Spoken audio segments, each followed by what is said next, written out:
ನಮಸ್ಕಾರ, welcome back to my YouTube channel. ನಾನು ಶಿಲ್ಪಾ. ನೀವೆಲ್ಲರೂ ಚೆನ್ನಾಗಿದ್ದೀರಾ ಅಂತ ನಾನು ಭಾವಿಸ್ತೀನಿ.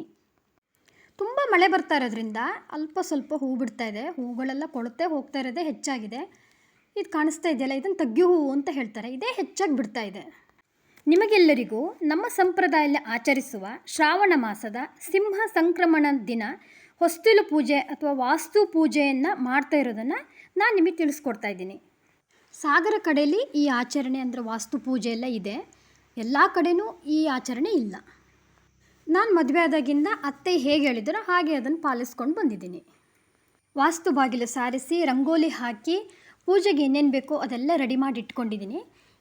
ನೈವೇದ್ಯಕ್ಕೆ ಇಲ್ಲಿ ವಿಶೇಷವಾಗಿ ಹಲಸಿನ ಹಣ್ಣಿನ ಬೀಜ ಇರುತ್ತಲ್ವ, ಅದ್ರ ಸಿಹಿಯನ್ನು ಮಾಡ್ತಾರೆ. ನೈವೇದ್ಯಕ್ಕೆ ನಾನೆಲ್ಲ ರೆಡಿ ಮಾಡಿ ಇಟ್ಕೊಂಡಿದ್ದೀನಿ. ಹಲಸಿನ ಬೀಜ ಮತ್ತು ಬೆಲ್ಲ. ಹಲಸಿನ ಬೀಜವನ್ನು ಚೆನ್ನಾಗಿ ತೊಳೆದು ಕುಕ್ಕರಿನಲ್ಲಿ 4-5 ವಿಷಲ್ ಹೊಡೆಸ್ಬೇಕು.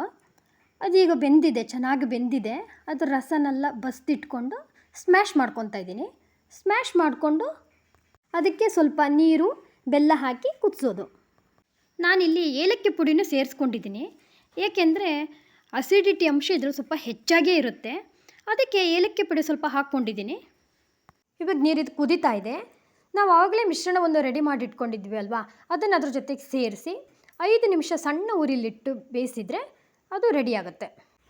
ಪೂಜೆಗೆಲ್ಲ ರೆಡಿಯಾಗಿದೆ. ನೀವೆಲ್ಲ ಹೇಗೆ ಪೂಜೆ ಮಾಡ್ತೀರೋ ಅದೇ ರೀತಿ ನಾನು ಕೂಡ ಮಾಡೋದು. ವಾಸ್ತು ಬಾಗಿಲಿಗೆ ಅರಿಶಿನ ಕುಂಕುಮ ಏರಿಸಿ ಹೂವಿಟ್ಟು ಗೆಜ್ಜೆ ವಸ್ತ್ರ ಏರಿಸಿದೆ. ನಾನು ಊದುಗಡ್ಡಿ ಹಚ್ಚಿ ಕಾಯಿ ಬಡಿದು ಹಣ್ಣು ಕಾಯಿ ನೈವೇದ್ಯದ ಜೊತೆಗೆ ನಾನು ತಯಾರಿ ಮಾಡಿದ್ದ ಹಲಸಿನ ಬೀಜದ ಸಿಹಿಯನ್ನು ವಿಳೆದೆಲೆ ಪಟ್ಟಿಯಲ್ಲಿ ಇಟ್ಟು ಹೊಸ್ತಿಲಿನ ಎರಡೂ ಬದಿಯಲ್ಲೂ ಕೂಡ ನೈವೇದ್ಯಕ್ಕೆ ಇಟ್ಟು ಪೂಜೆ ಮಾಡೋದು. ಬೆಳಿಗ್ಗೆನೇ ಪೂಜೆ ಆಗೋಗೋದರಿಂದ ಮನಸ್ಸಿಗೆ ಏನೋ ಒಂಥರ ಖುಷಿನೂ ಇರುತ್ತೆ, ನವ ಉಲ್ಲಾಸನೂ ತುಂಬಿರುತ್ತೆ. ದೇವರಿಗೆ ದೀಪ ಹಚ್ಚೋದ್ರಿಂದ ಇಡೀ ಮನೆ ಪಾಸಿಟಿವ್ ವೈಬ್ಸ್ ತುಂಬಿರುತ್ತೆ ಅಲ್ವಾ.